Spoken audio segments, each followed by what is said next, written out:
નમસ્તે બેટા, આપણે 12મા ધોરણની અંદર રાસાયણિક ગતિકી જે લેસન છે એની અંદર સ્વાધ્યાય ચાલી રહ્યો છે અને એ સ્વાધ્યાયના દાખલા જે છે એમાં આપણે 2 પાર્ટ પૂરા કર્યા.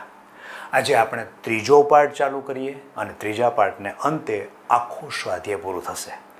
હવે ત્રીજા પાર્ટની શરૂઆતમાં જે સેકન્ડ પાર્ટ હતો એમાં જે દાખલો પૂરો થયો હતો એના પછીનો દાખલો એ આલેખનો હતો અને આલેખ પછી આવે છે 4.23.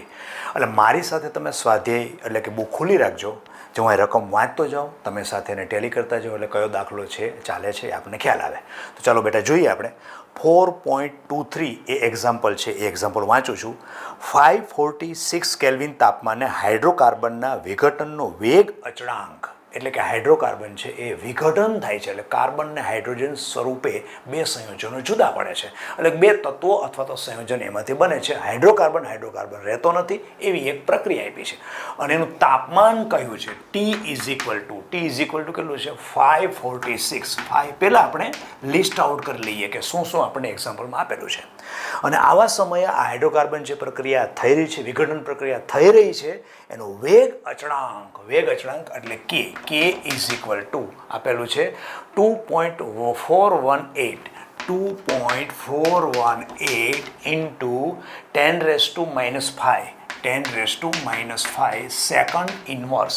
અચ્છા, સેકન્ડ ઇન્વર્સ છે એનો મતલબ કે આ પ્રક્રિયા પ્રથમ ક્રમની પ્રક્રિયા છે. આવું આપણું નિર્દેશન વેગ અચળાંકના એકમ ઉપરથી ખ્યાલ આવ્યો કે જે હાઇડ્રોકાર્બનનું વિઘટન થઈ રહ્યું છે એ પ્રક્રિયા પ્રથમ ક્રમની પ્રક્રિયા છે, કારણ કે વેગ અચળાંકનો એકમ સેકન્ડ ઇન્વર્સ છે. ઓકે, પહેલાં આપણે લિસ્ટ આઉટ કરી લઈએ, પછી જોઈએ અંદર આપણે શું માગ્યું છે. પછી શું કહે છે, જો સક્રિયકરણ ઉર્જા એટલે કે સક્રિયકરણ ઉર્જા ઇઝ ઇક્વલ ટુ કેટલી આપેલી છે 179.9 કિલોજૂલ. 179.9 કિલોજૂલ, એનો મતલબ 179,900 જૂલ. આને મેં ફક્ત કિલોજૂલમાંથી જૂલમાં ટ્રાન્સફર કરી. ઓકે, ચાલો હવે એના પછી તો પૂર્વઘાતાંક અવયવ એટલે કોણ? પૂર્વઘાતાંક અવયવ એટલે કે આવૃત્તિ અવયવ અથવા પૂર્વઘાતાંક અવયવ. આ એનું મૂલ્ય કેટલું થાય, આવું આપણને આપ્યું છે. હવે તમે વિચારો કે આ એક્ઝામ્પલ જે લેવાના છે એના બધાના મેં અહીંયા સૂત્ર લખ્યા છે. આપણે જે સૂત્રો યાદ કરવાના છે કે અમે યુઝ કરવાના છે એ બધા મેં સૂત્ર લખ્યા છે. હવે એ સૂત્ર પછી પણ પહેલાં અહીંયા શું આપ્યું? T આપ્યો, K આપ્યો, E આપ્યો અને એ શોધવાનો છે. તો યાદ કરો કે આને રિલેટેડ કોઈ સૂત્ર કોઈ આપેલું હોય એ યાદ છે અરેનિયસ અંકલ અને અરેનિયસ સમીકરણ જે મેં લખ્યું છે પહેલાં વહેલા છે. જો K ઇઝ ઇક્વલ ટુ અરેનિયસ સમીકરણ લખું છું, K is equal two AE−EA/RT. આવું સમીકરણ આપણે થિયરીમાં અરેનિયસ કાકાએ, એટલે કે અરેનિયસ જો વૈજ્ઞાનિક છે એને આપણે મજાકમાં અરેનિયસ કાકા કહીએ, ચાલો, પણ કહું છું હું, ચાલો નહીં. તો આ સમીકરણ છે એનું સાદુરૂપ આપી અને પછી આમાં કિંમત મૂકું તો, કારણ કે મારી પાસે K પણ છે, E પણ છે, K પણ છે, E પણ છે, એ શોધવાનો છે. અને ટેમ્પરેચર છે, R તો એ આપણો અચળાંક છે. અચ્છા, તો આને આપણે સાદુરૂપ કઈ રીતે આપવું? સાદુરૂપ આપણે થિયરિટિકલ બેઝથી પહેલાં ln સ્વરૂપમાં ફેરવું. ln K is equal two ln A into -EA/RT આવું થાય. હવે આને લોગમાં ફેરવું તો ln K બરાબર શું? 2.303 લોગ જે થાય એ. તો આપણે આને એલએનમાંથી લોગમાં ફેરવવું હોય તો 2.303 log K is equal two 2.303 log A-EA/RT. હવે હું આખા સમીકરણને 2.303 વડે ડિવાઈડ કરું, જેથી કરીને મારે એવું સમીકરણ લેવું છે કે જેમાં હું આ કિંમત મૂકી શકું. તો ચાલો ડિવાઈડ કરું તો આ શું થાય? આને 2.303 વડે ડિવાઈડ કર્યું, આને પણ 2.303 વડે ડિવાઈડ કર્યું, આને આ સમીકરણ છે એને પણ 2.303 કર્યું. તો પછી થયું શું? તો આ શું આવ્યું? log K is equal two log A minus E/2.303 RT. જો સમીકરણ આ આવીને ઉભું રહી ગયું log K = log A minus E/2.303 RT. કેવી રીતે આવ્યું આપણે થિયરિટિકલ પોર્શન ઓલરેડી જાણીએ છીએ. આપણે એની અંદર ફક્ત કિંમત મૂકી દઈએ. ચાલો કિંમત મૂકીએ તો log K, આ K શું છે? K આટલો આપેલો છે તો log K નું મૂલ્ય 2.418 into 10⁻⁵ is equal two log એ આપણે શોધવાનો છે માઇનસ એ કેટલું છે જૂલની અંદર લઉં છું તો 179,900 નીચે 2.303 ઇન્ટુ આર જૂલમાં કેટલો 8.314 ઇન્ટુ ટેમ્પરેચર કેટલું 546. જો બેટા હવે શું થયું કે આ જગ્યાએ તમને log જે આપેલો છે કેની વેલ્યુ આનું તમે સાદુરૂપ આપો. ઓકે, સાદુરૂપ આપીને જે પણ આવ્યું એવું ધારો કે આનું સાદુરૂપ હું માનું છું, ધારો કે 1000 આવ્યું. ઓકે, એના પછી આનું સાદુરૂપ તમે આવશો તો જે પણ કાંઈ આવશે એ આ બાજુ આવી જશે. આ બાજુ એટલે માઇનસમાં તમારા પ્લસ થશે. એટલે આ પ્લસ ધારો કે આ તમારા 1000 થયા, આ ધારો કે 1000 આવ્યા. કારણ કેલ્ક્યુલેશન કરતા વાર લાગે એટલે હું તમને ધારો કે કહું છું. આનું સાદુરૂપ આપ્યું તમે આ આપ્યું, આનો લોગ લીધો, જે વેલ્યુ આવી એને તમે અહીં મૂકી દીધી. આનું સાદુરૂપ આપ્યું એને તમે આ બાજુ લઈ લીધું એટલે આ મૂકી દીધું. તો બરાબર શું આવ્યું? log A આવી ગયું. હવે શું કરવું સર? હવે શું કરવું? હવે અમને ખબર પડતી હતી બેટા લોગને કાઢવા માટે દાળ એન્ટીલોગ. તો અહીંયા શું કરવું પડે? બંને બાજુ એન્ટીલોગ લેતા. હવે આ કરો એટલે આ તમારો નીકળી જાય. આ નીકળી જાય એટલે કોણ આવી ગયો? એ આવી ગયો. અને અહીંયા જે આ વેલ્યુ એન્ટીલોગની જે પણ આવે એ તમારો જવાબ બની જાય. અને તમારે શોધવાનું શું હતું? આ તમારો એ તો શોધવાનો હતો એટલે પૂર્વ ઘાતાંક અવયવ અથવા તો આવૃત્તિ અવયવ શોધવાનો હતો જે તમને મળી ગયો. ઓકે, એટલે પહેલા દાખલામાં કર્યું શું બેટા? આપણે કર્યું એટલું જ કે જેટલું આપેલું હતું મને રકમમાં એ બધું મેં લિસ્ટ આઉટ કર્યું. એટલે આ બધા પદો છે એના વચ્ચેનો રિલેશનવાળું કોઈ સમીકરણ ખરું? એટલે મેં અરેનેસ કાકાને યાદ કર્યા કે અરેનેસ અંકલે કહ્યું છે કે આ સમીકરણ છે એનું મેં સાદુરૂપ આપી અને એવા સ્વરૂપમાં કર્યું કારણ કે મારે ગણતરી કરવી છે ને એટલે લોગમાં તો લઈ જવું પડે. તો લોગમાં હું લઈ ગયો. લોગમાં લઈને મને બીજું સમીકરણ જે આપેલું છે ને આમાંથી જે સાદુરૂપ આપેલું છે એ સમીકરણ તો મળી ગયું. ખાલી મેં કાંઈ ન કર્યું, કિંમત મૂકી. મૂક્યા પછી થોડી તમારી કોઠાસૂઝ હોવી જોઈએ કે ભાઈ આ લોગનું સ્વરૂપનું શું કરવું. તમને log Kની વેલ્યુ કીધી છે તો લોગને લોગ રૂપે જ રાખવાનું રહે ને. અહીંયા હવે કિંમત મૂકી દીધી પછી આ બાજુના પોર્શનમાં તો પછી સિમ્પલ ફક્ત મેથેમેટિકલ સ્ટેપ છે, બીજું કશું એટલે કશું છે નહીં. ઓકે, આ દાખલો થઈ ગયો બેટા. જો હોય તો લખવો હોય તો લખી લેજો. એના પછી દાખલો આગળ જઈએ. ચાલો એના પછી 4.23 આ કયો હતો? 4.23 એક્ઝામ્પલ હતો. હવે આપણે કરીએ છીએ 4.24. સિક્વન્સમાં આવે છે કોણ? 4.24. એટલે હું અહીંથી આને કાઢી અને પહેલાંમાં 4.24 કરું છું. તમારે હું આની અંદર જે વિડીયો લેવાવાળા ભાઈ છે એને કહ્યું છે કે સર તમે દાખલાના નંબર લખજો જેથી કરીને વિદ્યાર્થીને 4.24 જોવું હોય તો પર્ટિક્યુલર એ ટાઈમે 4.24 જ આવશે. 4.23 જોવું હોય તો પર્ટિક્યુલર 4.23 જ આવશે. એટલે મને આજે એને ઇન્સ્ટ્રક્શન આપેલી છે કે તમે આને નંબર લાગજો. એટલે અહીંયા 4.24 આ એક્ઝામ્પલ અત્યારે આપણે લઈએ છીએ. ચાલો રકમ જોઈએ. પહેલાં કોઈ એક પ્રક્રિયા એમાંથી નિપજ બને છે. એટલે પ્રક્રિયા કે જેમાં પ્રક્રિયક એ છે એમાંથી શું બને છે? નિપજ બને છે. ઓકે, આ પ્રક્રિયા કોઈ એક પ્રક્રિયા એમાંથી નિપજ તરીકે ગણો એટલે ગણી લીધી. ચાલો અમે હવે એનો વેગ અચળાંક K બરાબર 2 × 10⁻², સેકન્ડ ઇન્વર્સ. એટલે આ પ્રક્રિયા માટે આ આખી જે પ્રક્રિયા છે એના માટે K = 2 × 10 કેટલા છે? 2 × 10⁻², સેકન્ડ ઇન્વર્સ. એનો મતલબ કે પ્રક્રિયા પ્રથમ ક્રમની છે. પહેલાંની જેમ જ કયો યુનિટ? વેગ અચળાંકનો એકમ કેવો? Second inverse. એનો મતલબ કે પ્રક્રિયા ખબર પડી ગઈ કયા ક્રમની છે? પ્રથમ ક્રમની છે.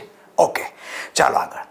જો એની પ્રારંભિક સાંદ્રતા 1 મોલ પ્રતિ લિટર હોય એટલે 1 મોલર હોય એટલે કે પ્રારંભિક સાંદ્રતા એટલે કે R0 = 0.1 છે કે 1 છે? 1.0 મોલ પ્રતિ લિટર હોય તો શું કહે છે કે 100 સેકન્ડ પછી એની શેષ સાંદ્રતા શોધો. એટલે T = 100. 100 સેકન્ડ એના પછી એની અંતિમ સાંદ્રતા એટલે કોણ RT બરાબર કેટલી થાય? હવે વિચારો બેટા, લિસ્ટ આઉટ તમે કરી લીધું. કોણ છે? K છે, T છે, R0 છે અને RT શોધવાનું છે. અલા, આમાં તો સીધી વસ્તુ ખબર પડી ગઈ. શું? પ્રથમ ક્રમની પ્રક્રિયા છે. પ્રથમ ક્રમની પ્રક્રિયાના સંકલિત વેગ સમીકરણને લખો અને એમાં કિંમત મૂકો, RT મળશે. કરીએ ચાલો. પ્રથમ ક્રમની પ્રક્રિયામાં શું છે? K કે T ને સૂત્રને કોઈ પણ ને કરીએ. 2.303 upon T log R0 upon RT. હવે કિંમત મૂકીએ. K બરાબર 2 into 10 raised to minus 2 is equal to 2.303 અને T કેટલો છે? 100 સેકન્ડ અને પછી log R0 1.0 અને તમારે RT શોધવાનું છે. અચ્છા સર, સાચી વાત છે, પણ આની અંદર અમને તકલીફ તો એ જ પડે ને, કેલ્ક્યુલેશનનું શું કરવું? કાંઈ નથી બેટા. જો આ વેલ્યુ તમારી આ બાજુના પોર્શનમાં આવી જાય. કરીએ ચાલો. 2 into 10 raised to minus 2 into 100 divided by 2.303 is equal to log 1 upon RT. આવું થયું. અચ્છા, હવે શું? તો કે બંને બાજુ આ જે વેલ્યુ જે પણ કાંઈ આવી એને બંને બાજુ શું લો? એન્ટીલોગ લેતા. એન્ટીલોગ લો એટલે શું થશે? આ નીકળી જશે. આ જગ્યાએ શું આપશે? 1 upon RT is equal two કંઈક વેલ્યુ આવશે. કે નહીં? એટલે કારણ કે 3 3 3 3 3 આવી વેલ્યુ આવી. તો RT ને તમે અહીંયા મૂકી દો. તો RT is equal two 1 upon 3 3 3 3. એનો મતલબ RT તમારી કેટલી છે એ તમને મળી જશે. ઓકે, કાંઈ એટલે કાંઈ દાખલા તમે શું કર્યું? આખું લિસ્ટ આઉટ, સોરી આ તો દાખલો છે, આખા રકમ છે, આ આખું લિસ્ટ આઉટ કર્યું ને એટલે ઓટોમેટિક તમારું દિમાગ ચાલવાનું ચાલુ થયું કે મારે કરવું શું આમાં. કાંઈ એટલે કાંઈ છે નહીં. સૂત્રમાં જે વસ્તુ આપેલી છે એને રેડી તમે સૂત્ર મૂક્યું. 5મા ધોરણ જેવું વિદ્યાર્થી જેવું તમે કર્યું. કાંઈ એટલે કાંઈ દાખલામાં છે નહીં. સીધી કિંમત મૂકી દીધી, તમારો જવાબ આવી ગયો. ઓકે, ચાલો. એના પછી દાખલો કેટલો? 4.24. એટલે હવે લઈએ 4.25. જોઈએ શું કહે છે દાખલામાં. 4.25 સુક્રોસ એસિડિક દ્રાવણમાં ગ્લુકોઝ અને ફ્રુક્ટોઝમાં. અચ્છા, સુક્રોસ છે એનું એસિડિક દ્રાવણમાં ગ્લુકોઝ અને ફ્રુક્ટોઝ. એ તો આપણને ખબર જ છે કે સુક્રોઝનું જ્યારે જલ વિભાજન થાય ત્યારે એમાંથી ગ્લુકોઝ અને ફ્રુક્ટોઝ બને. એ તો બધાને ખબર છે. આ એક પ્રક્રિયા આપી છે. જે આપી છે આપણે લખીએ. પહેલાં શું કહ્યું પાછું લખું છું. સુક્રોઝ છે, સુક્રોઝ એનું એસિડિક દ્રાવણ એની અંદર વિઘટન થઈ અને શું બને છે? Glucose plus fructose. ઓકે, ચાલો. હવે પછી આગળ સુક્રોઝ એસિડિક દ્રાવણમાં ગ્લુકોઝ અને ફ્રુક્ટોઝમાં પ્રથમ ક્રમ વેગ નિયમ પ્રમાણે વિઘટન પામે છે. એટલે પ્રક્રિયાનો ક્રમ એટલે કે પ્રથમ છે આવું આપણને કહ્યું. એટલે કે સુક્રોઝ છે એસિડિક માધ્યમમાં જલ વિભાજન થાય, સુક્રોઝ ન રહેતા એમાં રહેલા ઘટકો છૂટા પડી જાય, પાણી સાથે જોડાઈને છૂટા પડી જાય અને ગ્લુકોઝ અને ફ્રુક્ટોઝ બને છે. આ પ્રક્રિયાનો ક્રમ પ્રથમ છે. આટલું આપણે રકમમાં અહીંયા સુધી કીધું. ઓકે, ચાલો આગળ. હવે જો તેનો અર્ધાયુષ્ય સમય 3 કલાક હોય, એમ કે T½ ઇઝ ઇક્વલ ટુ 3 કલાક હોય, એટલે કે મૂળ સાંદ્રતા તમે જે લીધી છે, દાખલા તરીકે 200 મોલ લીધી છે, તો એમાં 100 મોલ થવા માટે એટલે આ વિઘટન થાય અને સુક્રોઝ સાંદ્રતા શું થાય? ઘટે. એ મૂળ સાંદ્રતાને અડધી થવા માટે લાગતો સમય એટલે 3 કલાકમાં તમારી મૂળ સાંદ્રતા જે સુક્રોઝની હતી એ તમારી અડધી થઈ જાય છે. એટલે અર્ધાયુષ્ય સમય આ પ્રથમ ક્રમની પ્રક્રિયા એટલે કે સુક્રોઝનું વિઘટનની પ્રક્રિયા જે પ્રથમ ક્રમની છે એનો અર્ધાયુષ્ય સમય 3 કલાક છે. ઓકે, ચાલો આગળ રકમમાં. તો 8 કલાક પછી સુક્રોઝના નમૂનાનો કેટલો અંશ બાકી રહ્યો હશે? એટલે T બરાબર 8 કલાક. તો એવા સમય દરમિયાન સુક્રોઝ છે આનો RT બરાબર કેટલો છે? એટલે કે સુક્રોઝ 8 કલાક પછી અંદર કેટલો બાકી રહ્યો હશે આવું તમને કહે. હવે પાછું આપણે લિસ્ટ આઉટ કર્યું અને જ્યાં જ્યાં તમારો અર્ધાયુષ્ય સમય બેટા આવે ને એટલે પહેલું જ કામ શું કરવાનું એનો કે શોધી લેવાનો. પ્રથમ ક્રમિક પ્રક્રિયા માટે કે બરાબર 693/T1/2 is equal two 0.693. T1/2 કેટલો છે 3. 3 એટલે 2 તરીને 6 એટલે 2 અને 3 તરીને 9 એટલે 2 3 3 તરીને 9 એટલે 3. અચ્છા હવે 3 દૂને 6 3 તરીને 9 એટલે 0.23 આવ્યું. ચાલો 0.23 એટલે આને અલ્ટિમેટલી એપ્રોક્સ હું લખું છું 0.23. આ આવી ગયો તમારો કોણ આવી ગયો કે.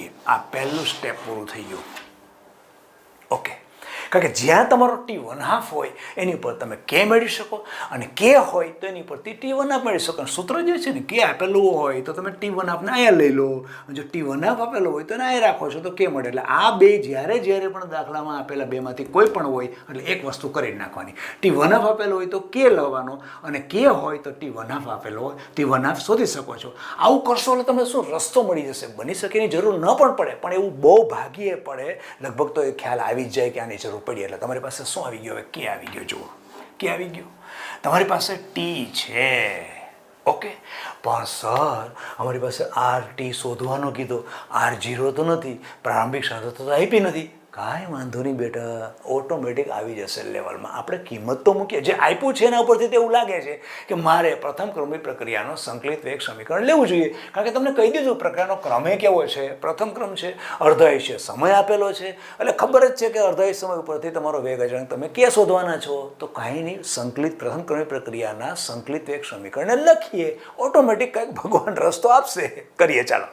તો કે is equal two 2.303/T log R0/RT. આવું થયું. હવે કિંમત મૂકીએ તો કે બરાબર કેટલો છે 0.2323 ઇઝ ઇક્વલ ટુ 2.303. અચ્છા, ટી કેટલો છે 8 કલાક પછી. 8 કલાક પછી મારે RT શોધવાનો છે. પણ R0નું શું સર? R0 થશે બેટા, થશે. ચિંતા નહીં કરો, એ પણ થશે. કેટલો થશે ને એ R0ની સાપેક્ષે જવાબ આવશે, કારણ કે તમે વેલ્યુ નોન નથી. કાંઈ વાંધો નહીં, કરીએ તો આ શું છે? આનું સાદુરૂપ આપીએ 0.23 × A divided by 2.303 is equal to પહેલાં જેવું જ થયું R0/RT. હા, બરાબર છે. હવે આ કંઈક વેલ્યુ જે આવી એની સામે આને તમારે લેવી હોય તો આને કાઢવો પડે. તો પહેલાંની જેમ પાછું શું કરવું પડે?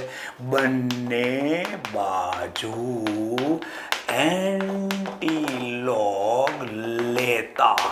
અચ્છા, બંને બાજુ એન્ટીલોગ હા લઈ લો, જેથી કરીને આ જે વેલ્યુ છે એનો એન્ટીલોગ કંઈક આવશે. જે પણ આવ્યો, દાખલા તરીકે 0.20 આવ્યો. ચાલો 0.20 ઇઝ ઇક્વલ ટુ શું થઈ ગયું? અહીંથી આપણે અહીંયા જઈએ છીએ બેટા, અહીંથી અહીંયા જઈએ છીએ. અહીંયા 0.20 આવ્યો તો આ નીકળી ગયું એટલે શું થઈ ગયું? R0/RT. આવું થયું. અચ્છા, તો RTનું આ બાજુ લઈ જાઓ તો RT is equal two R0 × 1/0.20. આવું થાય કે નહીં? 1/0.2. આ તો મેં આને એવરેજ લીધું છે. આ 0.2 અહીંયા આવે, ધારો કે 0.2 આ આવે એવું માનું છું. તો હવે આ શું થઈ ગયું? આની વેલ્યુ 1/2 છે, એની વેલ્યુ કાંઈક તો થશે. તો શું થશે? R0 આ વેલ્યુ, ધારો કે આ વેલ્યુ 0.111111 આવું થયું તો એ શું થયું? R0 થયું. તો RT છે એ વેલ્યુ કેટલી આવશે? તો મૂળ સાંદ્રતા મલ્ટિપ્લિકેશન આટલું કરશો એટલો ભાગ, આ બંને મલ્ટિપ્લિકેશન કરશો એટલો ભાગ 8 કલાક પછી તમારો RT હશે. RT હશે એટલે કે સુક્રોઝની સાંદ્રતા 8 કલાક પછી, કારણ કે T તમે કેટલો લીધો? 8 કલાક લીધો. એટલે કે પ્રક્રિયામાં સુક્રોઝનું વિઘટન થયા રાખે છે. 8 કલાક પછી તમે જે મૂળ સાંદ્રતા લીધી છે એ મૂળ સાંદ્રતાને 0.1111 ગુણો અને જે સાંદ્રતા આવશે એ તમારી 8 કલાક પછી પાત્રમાં રહેલી સુક્રોઝની સાંદ્રતા બતાવશે. એટલે એ 8T એટલે કેટલો હતો? 8 કલાક એ તમારી સાંદ્રતા બતાવશે. ઓકે, ખ્યાલ આવી ગયો બેટા? ચાલો લખો, લખી લેજો બેટા. ચલો એના પછી દાખલો લઈએ. હવે એના પછી કેટલો 4.25 છે તો 4.26 કરીએ. એના પછી 4.26 અને જોઈએ 4.26 શું કહે છે. 4.26 હાઇડ્રોકાર્બનનું વિઘટન નીચેના સમીકરણને અનુસરે છે. અચ્છા, હાઇડ્રોકાર્બન છે, કાર્બન ને હાઇડ્રોજન રૂપી એક સંયોજન છે, એનું વિઘટન થાય છે. એના વિઘટનમાંથી કાર્બન અને હાઇડ્રોજન ધારો કે છૂટો પડી જાય છે કે અન્ય કોઈ સંયોજન જે પણ બનશે એમાં કાર્બન ને હાઇડ્રોજન જ હશે ને, એ વિઘટન થાય છે અને એ નીચેના સમીકરણને અનુસરે છે એવું છે. હવે સમીકરણ વળી કયું છે જોવું પડશે કે નહીં. સમીકરણ જોઈએ કયું છે. ચાલો સમીકરણ કયું છે. હાઇડ્રોકાર્બનનું વિઘટન નીચેના સમીકરણો છે. K ઇઝ ઇક્વલ ટુ, એમાં K ઇઝ ઇક્વલ ટુ આ સમીકરણને અનુસરે છે 4.5 ઇન્ટુ 10⁻11 4.5 ઇન્ટુ 10⁻11 અને પાછું બ્રેકેટમાં આપેલું છે સેકન્ડ ઇનવર્સ અને પછી કે છે ઈ રેસ ટુ માઇનસ કેટલા છે 28,000 કેટી 28,000 કે છેદમાં ટી આને અનુસરે છે. તો ઈએની ગણતરી કરો. અચ્છા, તો આને આપણે શોધવાનું કોણ છે. ઈ એ બરાબર કેટલા આ શોધવાનું છે. અચ્છા, સમીકરણ બેટા આપેલું છે એની ઉપરથી કંઈક લાગે છે ખરું કે આપણે શરૂઆતની અંદર જે અરેનેસ કાકાએ સમીકરણ આપેલું ને એની સાથે કદાચ સરખામણી કરીએ તો અરેનેસ કાકાએ સમીકરણ કયું આપ્યું હતું. આજનો પહેલો દાખલો આપણે કર્યો હતો ને એ લખું છું. કે બરાબર a into e raise to minus a/RT. આ સમીકરણ પહેલાં વહેલું આપણે આજના દાખલામાં લખ્યું હતું, ખબર છે. અને આપણે આની સરખામણી કરીએ તો આ કે અને કે આ તો બંને સેમ થયા. એનો મતલબ આ કોણ છે આ તમારો એ છે, તો આ કોણ છે આ તમારો આ પદ છે. પણ એમાં તમારે જોઈએ છે કોણ, તમારે શોધવાનું કોણ છે ઈ એ. તેનો મતલબ કે આટલો પોર્શન માઇનસ a/RT અને -28,000 k/T આ બંને સરખામણી કરી શકાય. તો માઇનસ માઇનસ બને છે તો હું ડાયરેક્ટ માઇનસ ન લખું, કારણ કે જ્યારે લખું પણ ખરો તો -a/RT ઇઝ ઇક્વલ ટુ -28,000 કે છેદમાં ટી આવું થાય. પછી હું માઇનસ કાઢી નાખું, આ માઇનસ કાઢી નાખું. ઓકે, હવે આનું ઉડે કોણ તો કે આ બાજુ પણ ટી છે આ બાજુ પણ ટી છે. અચ્છા, હવે તો ઈ શોધો તો ઈ રાખો, આરને પહેલી બાજુ જવા દો. તો ઈ એ is equal two 28,000 k into R કરીએ ઇઝ ઇક્વલ ટુ 28,000 કે. આ કે હવે કે છે ને બેટા બુકની અંદર ક્લેરિફિકેશન કર્યું નથી, પણ કેલ્વિન તરીકે ગણવું એટલે મારો આરના એકમમાં એ નીકળી જશે. કેલ્વિન તરીકે હકીકતમાં એ જો હોય તો એને કેલરી અથવા તો જૂલમાં લેવાય, પણ અહીંયા અત્યારે કેને મારે કેલ્વિન તરીકે લેવો પડશે, કારણ કે તો જ મારો એ આ કે નીકળશે. કેમ તો કે આર બરાબર શું છે, આર બરાબર શું તો કે 8.314 જૂલ પ્રતિ મોલ ઇન્ટુ કેલ્વિન. કેલ્વિન એટલે કોણ કે. અચ્છા, તો આનો એકમમાં આ કે ક્યાં આવ્યો નીચે, આ ક્યાં છે ઉપર છે. એનો મતલબ આ આખો કેવો થાય આ કે આની આ ક્યાં છે ઉપર છે, એટલે આને કે અને આ કે આ બંને કાઢી નાખું. અને ટૂંકમાં છે ને હું તમને આવી રીતે કરું જૂલ ઇન્ટુ મોલ, આ joule into mall inverse into કે ઇન્વર્સ. હવે તમારે સારું લેજો, આ કે અને આ કે નીકળી જાય તો આ બંનેનો ગુણાકાર કરવાનો, એટલે કોનો 28,000 અને 8.314 આ બંનેનો ગુણાકાર કરી અને જે પણ કંઈ આપણી વેલ્યુ આવશે એ આપણો જવાબ થશે. અને એકમ શું થશે જૂલ પ્રતિ મોલ, એટલે જૂલ ઇન્ટુ મોલ ઇન્વર્સ. આ કોણ આવી ગયો આપણો ઈ એ આવી ગયો અને આ આપણો દાખલો પૂરો થઈ ગયો. કારણ કે તમને શોધવાનું શું કીધું હતું, આ ઈ એ શોધવાનું કીધું હતું. જો ફરીથી કરીએ એક્ઝામ્પલમાં શું હતું બેટા, આપણને જે વસ્તુ આપેલી છે હાઇડ્રોકાર્બનનું વિઘટન થાય છે એ આ સમીકરણને અનુસરે છે. તો એમ કહે છે તમે ઈ એ મેળવો, તો આ સમીકરણમાં મને એ લાગે છે કે આ ઈ એ છે. કેમ ખબર પડી તો કે અરેનેસ કાકાના સમીકરણ સાથે સરખાવ્યું તો મને ઈ એ તો અહીંયા મળે છે, તો મારે આ પદને લેવાની જરૂર નથી. કે તો કે છે તો આ બંને પદને લઈ લઉં, આને ઈનો એને પાયાને લેવાનો નથી, ઉપરનો ભાગ આ બેને મેં સરખામણી કરી નાખી. ફક્ત મેં શું કર્યું બંનેની સરખામણી કરી અને ટીને ઉડાડી દીધો. આરને સામે લઈ લીધો, આરનો એકમ લખ્યો, આરના એકમમાં કેલ્વિન છે અને આ કેલ્વિનને ઉડાડી દીધો અને કિંમત મૂકી દીધી. ઓટોમેટિક મારો જવાબ પણ એકમ સાથે આવી ગયો. બરાબર? ઓકે, ચાલો એના પછી દાખલો 26 છે. હવે આવે છે 27 અને 27 શું કહે છે જોઈએ. 27 H2O2ના પ્રથમ ક્રમ પ્રમાણે વિઘટનનો વેગ અચળાંક H2O2નું વિઘટન થાય. અચ્છા, હાઇડ્રોજન પેરોક્સાઇડનું વિઘટન તો થાય જ ને, કારણ કે એ તો અસ્થાયી સંયોજન છે. હાઇડ્રોજનનું વિઘટન થઈ પાણી અને ઓક્સિજન વાયુ છૂટો પડી જાય. ઓક્સિજન છૂટો પડે છે, આપણને ખબર જ છે બધાને. તો H2O2નું વિઘટન થાય છે અને એ પ્રક્રિયામાં શું છે કરીએ. ચાલો, H2O2ના વિઘટન પ્રક્રિયામાં શું કીધું છે એમાં કહે છે કે વેગ અચળાંક નીચેના સમીકરણથી દર્શાવી શકાય. એટલે H2O2નું જે વિઘટન થાય છે એનો વેગ અચળાંક સમીકરણ એક આપ્યું છે કે log k is equal two, આ સમીકરણ આપ્યું, log k is equal two 14.34 into minus 1.25 into 10⁴ into 10⁴ k/t. આ સમીકરણથી વિઘટન થાય છે. એટલે કે વિઘટનનો વેગ અચળાંક નીચેના સમીકરણથી દર્શાવી શકાય. એટલે આ સમીકરણથી હાઇડ્રોજન પેરોક્સાઇડનો વિઘટન જો અચળાંક છે એને આ રીતે દર્શાવી શકાય. આટલું આપણને કીધું. જોઈએ હવે આગળ શું છે. આ પ્રક્રિયા માટે એ ગણો અને કયા તાપમાને, એટલે આ પ્રક્રિયા માટે શું કરવાનું છે આપણે, એ બરાબર કેટલો, અને બીજું કયા તાપમાને તેનું અર્ધ આયુષ્ય સમય 256 મિનિટ ઇન્વર્સ થાય. એટલે તાપમાન એવું તે કહ્યું કે જ્યારે T1/2 ઇઝ ઇક્વલ ટુ કેટલું થાય, 256 મિનિટ થાય. 256 મિનિટ થાય. અચ્છા, 256 મિનિટ કયા તાપમાને થાય? તો પહેલાં તો આને સેકન્ડમાં ફેરવી નાખું. તો 256 into 60, આ કરું તો શું થઈ ગયું, સેકન્ડ. આ મને કોણે આપેલો છે, અર્ધાયુષ્ય સમય. હવે જ્યારે અર્ધાયુષ્ય સમય આપેલો હોય ત્યારે આપણે સીધું પહેલું શું શોધીએ, તો કે શોધીએ. તો k is equal two 0.693 upon 256 into 60 is equal two જે પણ કોઈ અહીંયા આન્સર આવશે એ તમને કોણ મળી ગયો, કે. અચ્છા, પણ સર મારે કે જોઈતો નથી, મને તો આ આપેલું, મને ટી આપો. એમ કાંઈ વાંધો નહીં બેટા, ટી મળી જશે. કેમ મળશે સર?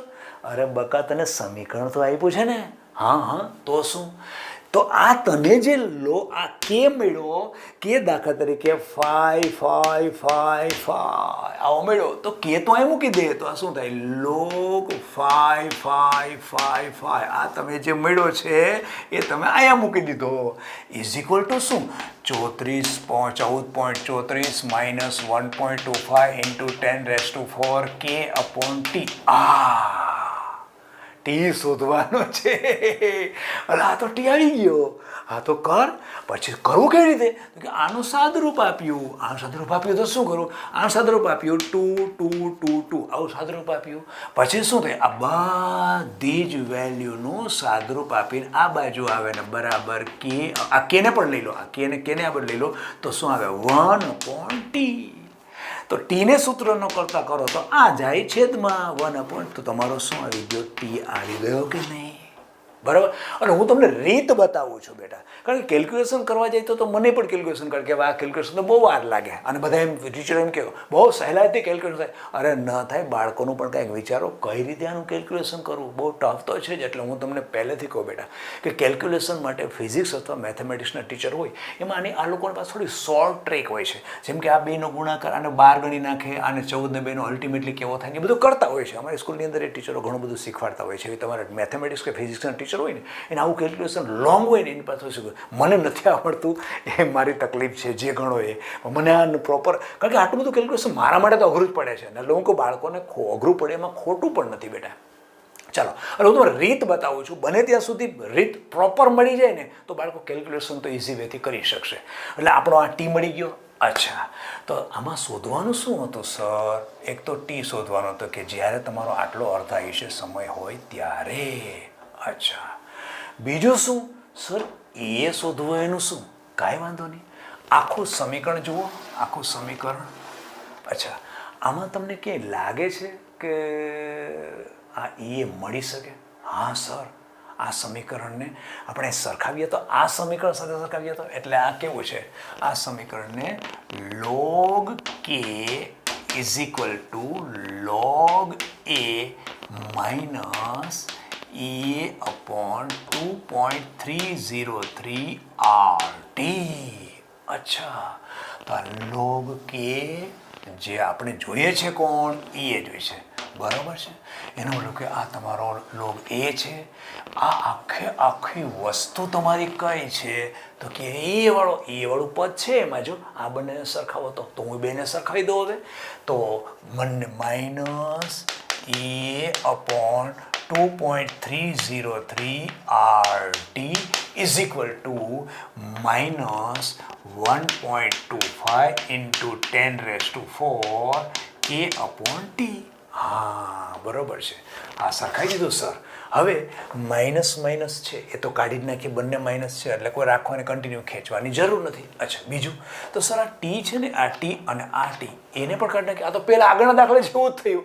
હવે તો શું કરું? તો ઈ ઇઝ ઇક્વલ ટુ સાદું બાપુ કાંઈ નથી. ઈ ઇઝ ઇક્વલ ટુ આને લઈ લો 2.303 ઇન્ટુ 8.314 જૂલ પ્રતિ mall into kelvin inverse into શું થશે?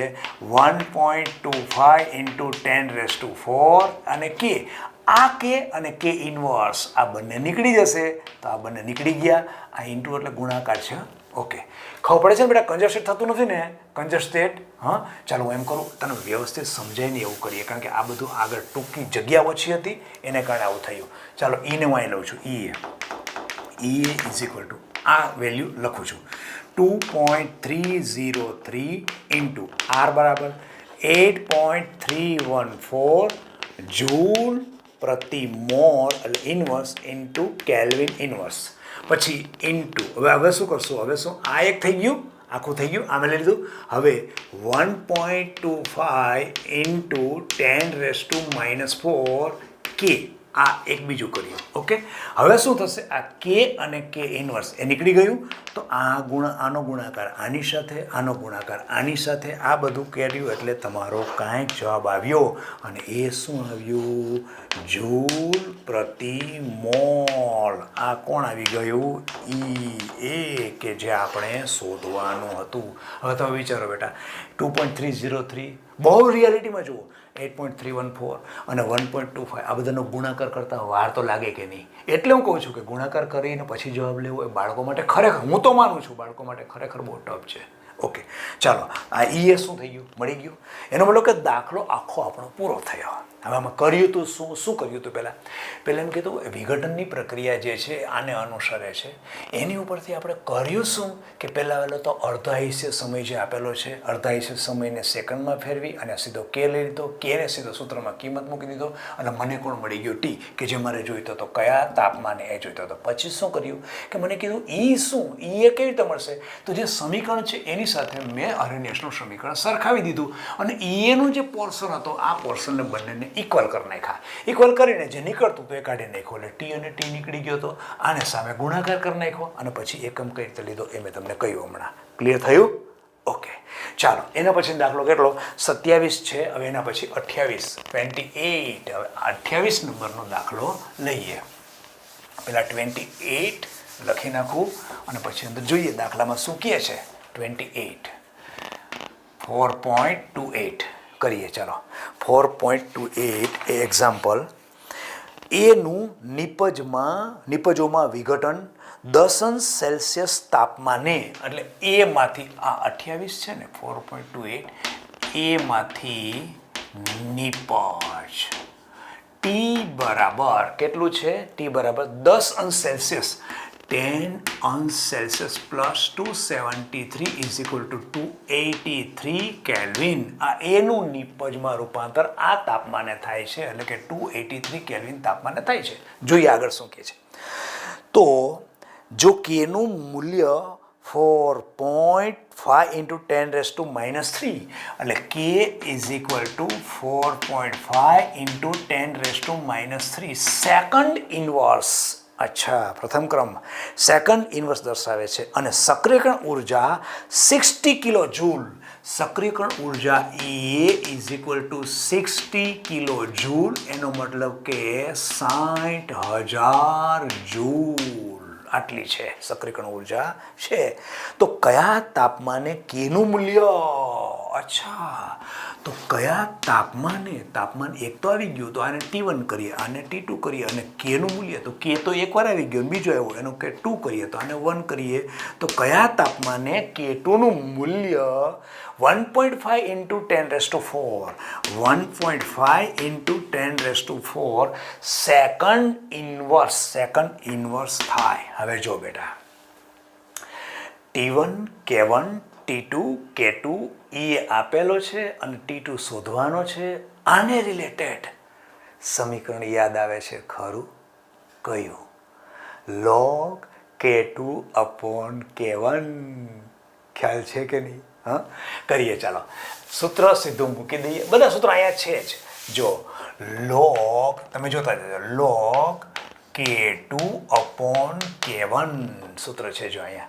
log K2 upon K1 EA upon 2 is equal to EA upon 2.303 R 1 upon T1 minus 1 upon T2.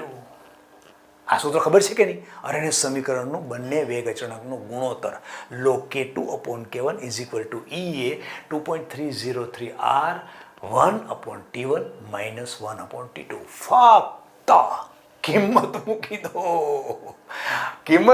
તમારો દાખલો પૂરો. જોઈએ ચાલો. log K2 કેટલો છે? 1.5 ઇન્ટુ 10⁴. આ K2 છે. K1 કેટલો છે? 4.5 ઇન્ટુ 10⁻³ જો દાખલો બેટા આમાં ઘણી વાર થાય છે, હું લખતી વખતે મારે માઇનસ પ્લસ પણ થઈ ગયું તો બાળકોના ધ્યાનમાં આવે છે. બહુ સારી વસ્તુ છે. મારી ઘણીવાર આવી રીતે પ્લસ માઇનસ લખવામાં કે આ વેલ્યુ લખવામાં ભૂલ થઈ હોય તો સુધારીને વાંચજો બેટા, ઘણીવાર થાય છે એવું. ચાલો હવે જો અહીંયા મેં ખોટું લખ્યું તો મારે ખોટું લખાઈ જશે, એવું થશે ઘણીવાર. પણ મારી રીત છે ને, મેઇન મારે તમને સ્ટેરિંગ આપવું છે, રીત આપી છે, રસ્તો બતાવવો છે. ચાલો K2 ને K1 ની કિંમત મૂકી દીધી. ઇઝ ઇક્વલ ટુ EA કેટલો છે? 60,000. 60 જૂલમાં લીધો, 60,000. તો એનો મતલબ R પણ મારે કેવો લેવો પડે? 8.314 જૂલ પ્રતિ મોલ કેલ્વિન. અને અહીંયા 2.303, આ 2.303 અને R 2.303 અને R, અને 1 upon T1 આમ કરી નાખો. 1 upon T1 કેટલો છે? 283. 1 upon 283. જો અહીં કેલ્વિન લીધો છે તો તમારો T2 પણ 1 upon T2 જે શોધવાનો છે ને એ પણ તમારો કેમાં આવશે? કેલ્વિનમાં આવશે. હવે કરીએ આખું. જો પહેલું શું કરશો? આનું સાદરૂપ આપશો. આ સાદરૂપ આપી દીધું. સાદરૂપ આપીએ અને આ 6 આવ્યું. હવે એના પછી આખું આ પદ છે એ અહીંયા આવશે. એટલે કે આ સાદરૂપ આપ્યા પછી આ પદ અહીંયા આવે એટલે ઇન્ટુ 2.303 ઇન્ટુ 8.314 નીચે 60,000 આવું આવી ગયું. Is equal two 1 upon 283 minus 1 upon T2. હવે પછી એને આ બાજુ લઈ લો, એટલે આ બાજુ કરશો એ માઇનસ થશે, પણ આ માઇનસ છે, તમારે પ્લસ કરી નાખો. ટૂંકમાં આ માઇનસ પ્લસ લેવા દો, અને આ બાજુ લઈ લો. 1 upon T2 છે.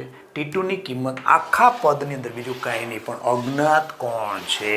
T2 છે કે નહીં? તો T2 તમને મળે કે નહીં, કે જે તમને શોધવાનું કહ્યું હતું. ઓકે, કાંઈ એટલે કઈ દાખલામાં હતું. તમને આ દાખલા બધા ઇઝી પડવાનું કારણ કદાચ જો ઇઝી પડતા હશે તો હું તમને ઇઝી પડવાની ટ્રાય કરાવું છું. તમે શું કરો છો બેટા? તમે પહેલાં લિસ્ટ આઉટ કરો છો.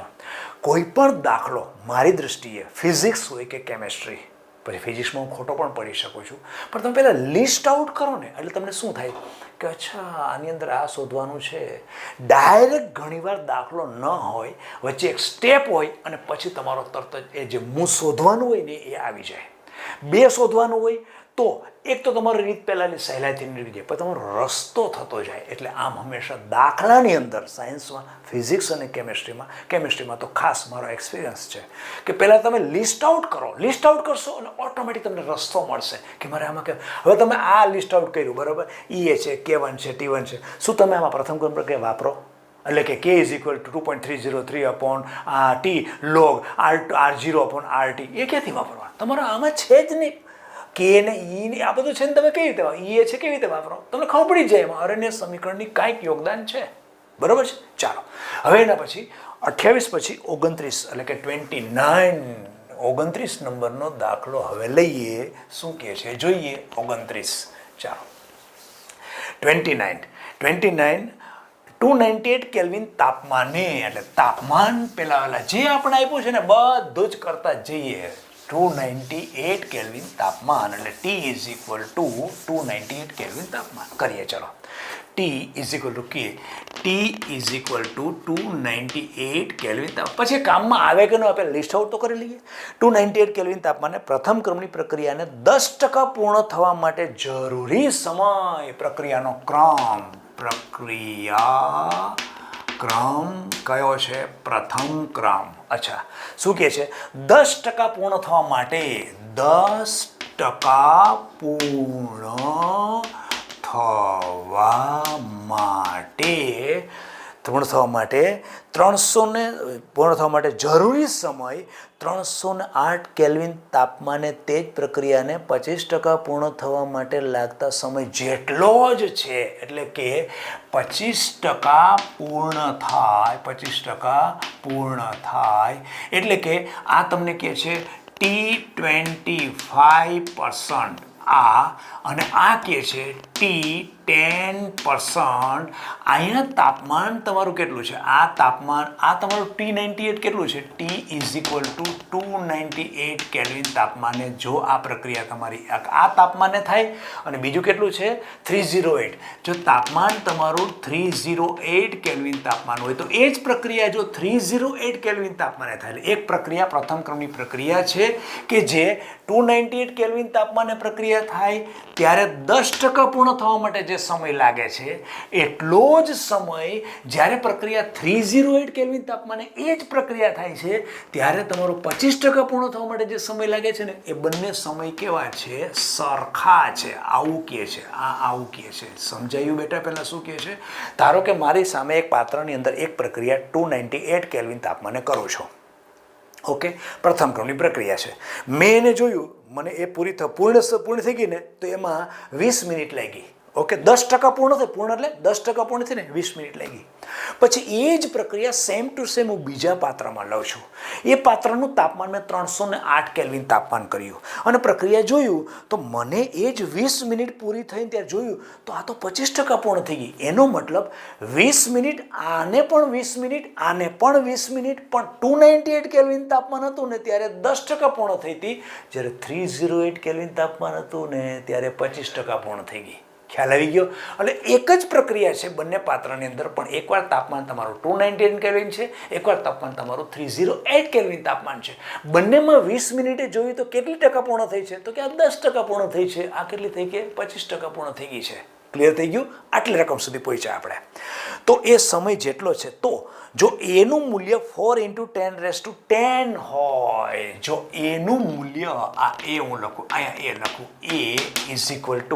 એનું મૂલ્ય 4 × 10⁻10 સેકન્ડ ઇન્વર્સ હોય, 4 × 10⁻10 સેકન્ડ ઇન્વર્સ હોય, આ એનું મૂલ્ય આપેલું છે. તો 318 કેલ્વિન તાપમાને K અને E એ ગણો, એટલે T = 318 કેલ્વિન તાપમાને શું ગણવાનું છે? બે વસ્તુ ગણવાની. એક તો તમારે K ગણવાનો છે અને બીજું છે K ગણો અને બીજું E ગણો. K બરાબર કેટલો અને E બરાબર કેટલો આ ગણવાનું છે. અચ્છા, હવે 4.29 દાખલો સારો છે અને બહુ લાંબો પણ છે, વિચાર કરે એવો છે દાખલો. હવે આને 10% પૂર્ણ થવા માટે પહેલાં આ પોર્શનમાં જઈએ અને 25% પૂર્ણ થવા માટેનો આ પોર્શન જોઈએ. એટલે આ પોર્શન ક્લિયર કરીએ, આ પોર્શન ક્લિયર કરીએ. કેને તમારે શોધવાનો છે, એ શોધવાનો છે. પહેલાં તો આના બેઝ ઉપરથી પ્રથમ ક્રમની પ્રક્રિયા કઈ છે? પ્રથમ ક્રમ. આના બેઝ ઉપરથી કંઈક યાદ આવે છે કે પ્રથમ ક્રમની પ્રક્રિયા માટેનું કોઈક સમીકરણ હતું? ખબર છે કે એ સમીકરણનો ઉપયોગ કરવો છે. પણ પહેલાં અહીંયા 10% પૂર્ણ થવા માટે તો R0 RT કેટલો થાય? પૂર્ણ થાય ત્યારે RT કેટલો થાય? તો કે બાકી કેટલી રહેશે? 90%. એટલે આમ કરીએ, બાકી રહેતી સાંદ્રતા બરાબર કેટલી હોય? બાકી સાંદ્રતા કેટલી હોય? મૂળ સાંદ્રતા કેટલી ટકા હોય? બાકી રહેતી પ્રક્રિયાના ટકા, પ્રક્રિયા બરાબર 90%. તો આ RT 90% કેટલી હશે? તો કે મૂળ સાંદ્રતા R0 ઇન્ટુ 90%. 90% બાકી છે એટલે અંદર સાંદ્રતા પ્રક્રિયકની 90% છે. 10% પૂર્ણ થઈ ગઈ. તો 90% કરવા હોય તો શું થઈ ગયું? આ RT થયું. ઓકે. એવી રીતે પેલી બાજુ કરીએ તો બાકી રહેતી સાંદ્રતા, બાકી રહેતી પ્રક્રિયાના ટકા, પ્રક્રિયા કેટલી રહેશે? 75%. કેમ? તો કે 25% પૂર્ણ થઈ ગઈ. તો તેથી કરીને RT એ બાકી 75 કેટલી રહેશે? તો કે મૂળ સાંદ્રતાના 75% એટલે કે 75 ડિવાઇડેડ 100. આ આપણે મળી ગયો આના માટેનો RT. આનો RT આપણે આ રીતે મેળવો. પહેલાંનો પેલી રીતે થઈ ગયો. હવે પ્રથમ ક્રમની પ્રક્રિયા માટે આને હું K1 કહું ઇઝ ઇક્વલ ટુ 2, આને એમ કરું T1 કહું. ચાલો T1 2.303 upon K1 log R0 upon RT is equal two T1. T એટલે આ કયો છે? T 10% કરું. ચાલો T 10% is equal two 2.303 K1 log આ RT કેટલો છે? RT છે, મૂકીએ ને હવે કિંમત મૂકીએ. R0 નીચે RT કેટલો છે? R0 into 90 divided by 100. તો એનો મતલબ T 10% is equal two 2.303 upon K1 log આ નીકળી જાય, 100 પર જાય તો 100 ડિવાઇડેડ બાય 90. આ આપણું એક સમીકરણ આવી ગયું. T 10%. એવી રીતે પહેલાંનું મેળવે. ચાલો પહેલાંનું તો T 25% ઇઝ ઇક્વલ ટુ આની લેશન લેશું ને 2.303 અપોન K2. આ મેં કીધો કેવો લીધો? K1 log R0 upon RT is equal two 2.303 K2 log R0. RT કેટલા છે? તો કે R0 ઇન્ટુ 75 ડિવાઇડેડ બાય 100. તો R0 નીકળી ગયા. તો 2.303 upon K2 log 100 divided by 75. આ આપણને બીજું સમીકરણ મળ્યું જેને આપણે કહી છે T 25%. ઓકે. આ બે સમીકરણ મળી ગયા. હવે જો T25 અને T10 તમને ખબર છે બંનેને 20 મિનિટ લાગે છે. એટલે તો આપણે લખ્યું છે જો T10 અને T25 બંને કેવા છે? સરખા છે. એનો મતલબ બંનેને સરખાવી શકાય. અહીં તો સરખાવી દઈએ. આ છે આપણે સરખાવવાની જગ્યા છે જ. અહીંથી આમ કરી અને આને હું આમ લઈ લઉં તો સરખાવી દઉં. ચાલો તો T10 બરાબર શું મૂકવાનું? 2.303 અપોન K1. આનું સાદુરૂપ આપું. ધારો કે આ x હોય તો ઇન્ટુ શું થાય? Into x is equal two પેલી બાજુ T25 બરાબર શું છે? તો કે 2.303 અપોન K2. 2.30 K2. અને ધારો કે આનું મેં સાદુરૂપ આપ્યું અને આ આવ્યો y. તો અહીંયા શું મૂકીશ? y. ઓકે. હવે 2.303 નીકળી ગયા. હવે K2 ને આ બાજુ લઈ લો તો શું થાય? K2 2/k1 k2 અહીં આવી ગયો k2/k1 ઓકે અને x ને હું પેલી બાજુ લઈ જાઉં તો y છેદમાં x આ y છેદમાં x એટલે આ વેલ્યુ છે હા આ y અને આ x શું છે આ વેલ્યુ છે એનો મતલબ મને અહીંયા કાંઈક વેલ્યુ મળી આ બંનેનો ગુણોત્તર કાંઈક મને મળ્યો ધારો કે 3 3 3 3 3 આવું મને મળ્યું કોણ k2/k1 ઓકે હવે આ k2/k1 ને કંઈક મૂકી શકાય ખરું યાદ કરો આટલું પહેલાં કરી નાખો બેટા આટલું થઈ ગયું હવે તમને k2/k1 ક્યાં મૂકવું અલા સમીકરણ પેલું છે કે નહીં log k2/k1 = EA 2.303 r 1/t1 - 1/t2 એમાં મૂકી દો હા પૂરું થઈ ગયું કરીએ ચાલો તો હવે આ કાઢી નાખવું પહેલાં આ કિંમત k2/k1 ખ્યાલ આવી ગયો ને બેટા ચાલો હવે એક સમીકરણની અંદર પાછી કિંમત મૂકીએ 4.29 પ્રક્રિયામાં આપેલી બીજી વસ્તુ ન જતી રહી હા ચાલો આપણે શોધવાનું છે ને હા હવે k2/k1 ટૂંકમાં આપણે મળી ગયું એટલું યાદ રાખો k2/k1 મળી ગયું છે એને સમીકરણમાં મૂકવાનું કયા સમીકરણની અંદર તો હમણાં આપણે કીધું એ રીતે log k2/k1 = EA/2.303 r 1/t1 - 1/t2 મૂકી દઈએ તો log k2/k1 log હમણાં આવ્યું હતું ને કેટલું આપણે 3 ધારેલું હતું ખબર છે ને 3 EA હવે EA શું છે અરે સર EA તો શોધવાનું છે હા તો એ મૂકી દો એમને મૂકો 2.303 r 8.314 જૂલ પ્રતિ મોલ કેલ્વિન 1/t1 અચ્છા t1 યાદ કરો આ બાજુના પાત્રમાં કેટલું હતું 298 પેલું કેટલું હતું 308 એ જ છે ને t1 29 હા 298 બરાબર 298 કેલ્વિન તાપમાન પેલું જ હતું ખબર છે ને 298 અને 308 - 308 તો જો આનું એકવાર સાદુરૂપ આપી દો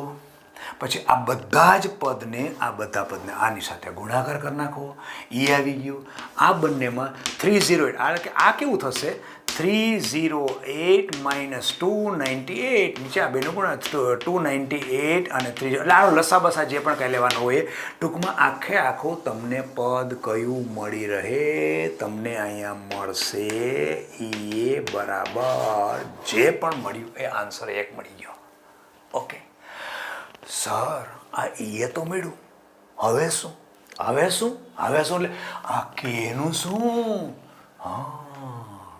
કેનું શું આ વસ્તુ છે અચ્છા બેટા બીજું કંઈ આપ્યું છે ખરું હા સર આપ્યું છે શું એ આપેલો છે હા તો કે અને એ વાળું કોઈ સમીકરણ અરેનેસ કાકાનું ખરું હા છે આ સેકન્ડ નંબરનું સમીકરણ છે જો આ log k = log a મૂકી દઈએ ને એ મળી ગયો હવે કયું સમીકરણ વાપરવું એ આપણને ખબર છે અરેનેસ કાકા કારણ કે એ છે અને કે મળી ગયેલો છે નહીં એ મળી ગયો છે ને કે શોધવાનો છે તો શું log k = log a - EA/2.303 RT અચ્છા ટી તમારો ટેમ્પરેચર 318 આપેલો છે માઇનસ એ તમને હમણાં જેમ મળ્યો ને અહીંયા મળ્યો ને હમણાં એ તમે અહીંયા મૂકો 2.303 × 8.314 અને ટેમ્પરેચર 318 કેલ્વિન તાપમાને તમારો આ જોઈએ છે કેટલો આવે log કે આ કેટલો આવે એ કેટલો છે તો log 4 આ છે ને 4 × 10⁻10 આ છે તો આખું સાદરૂપ આપો પહેલાં આનું સાદરૂપ આપશો પહેલાં આનું સાદરૂપ આપી દીધું લોગની વેલ્યુ આનું સાદરૂપ આપ્યું આમાંથી પછી આ માઇનસ કર્યું પછી બંને બાજુ એન્ટીલોગ લીધો એટલે આ શું થઈ જશે મળશે કોણ તમને કે મળશે આ કે મળી ગયો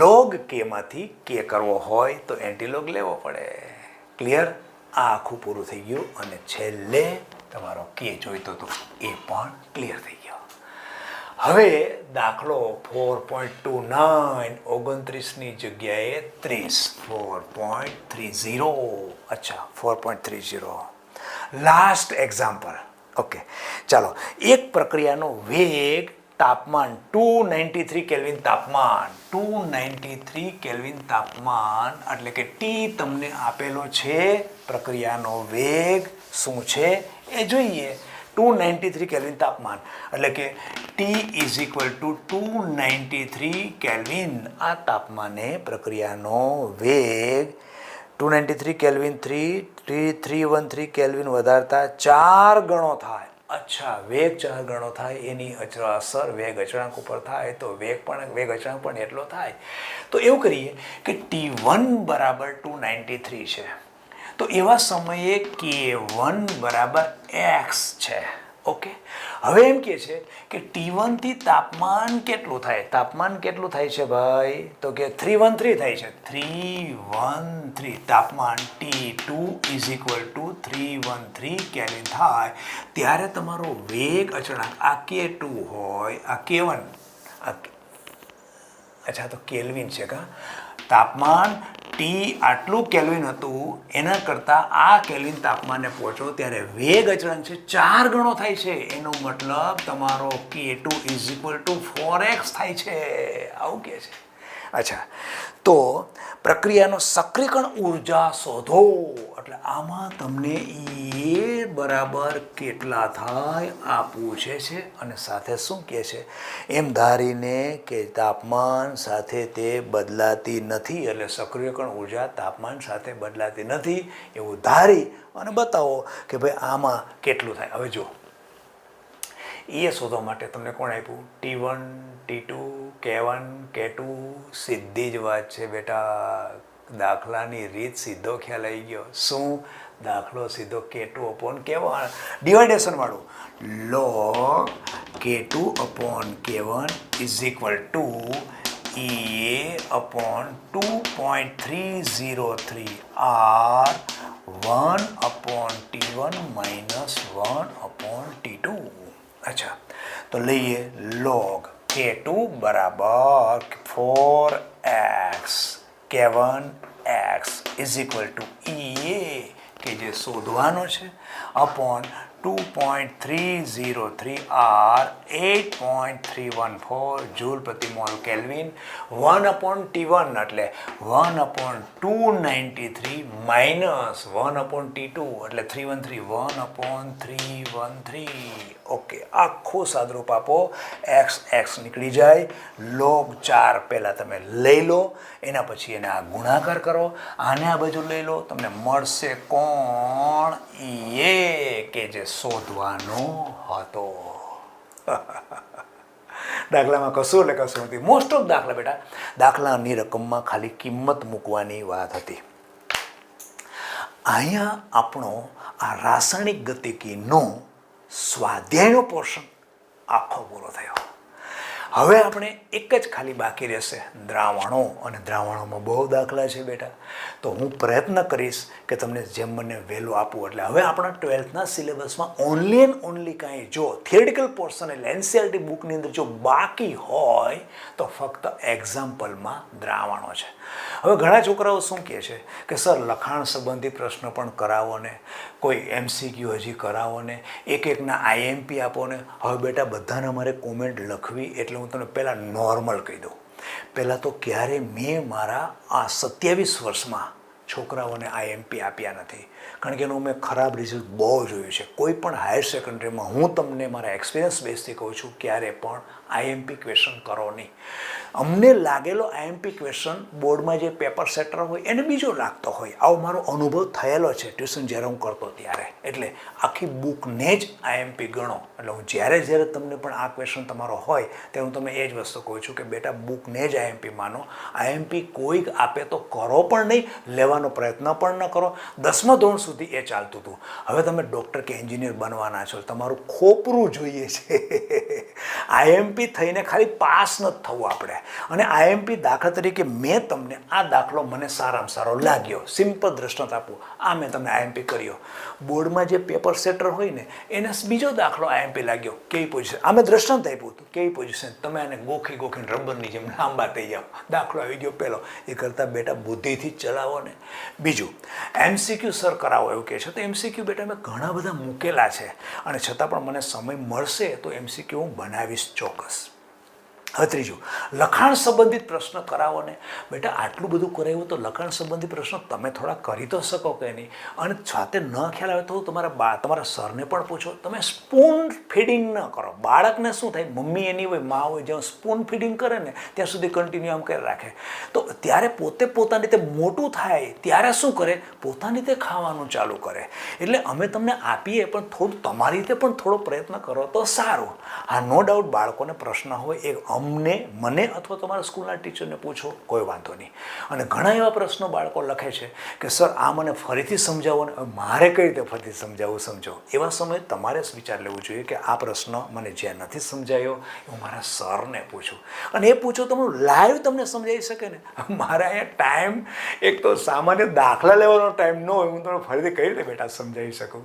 તો પણ છતાં હવે મારો આના પછીનો લેસન છે, દ્રાવણો છે, એના માટે મારો થોડોક સમય પણ જોઈશે, કારણ કે મારે બીજી અધર પ્રવૃત્તિ પણ બહુ ચાલે છે ને. એટલે પ્રયત્ન કરીશ જેમ મને વહેલા આપણે દ્રાવણોના દાખલા પૂરા કરી લઈએ. વધુ આવતા અંકે. નમસ્તે.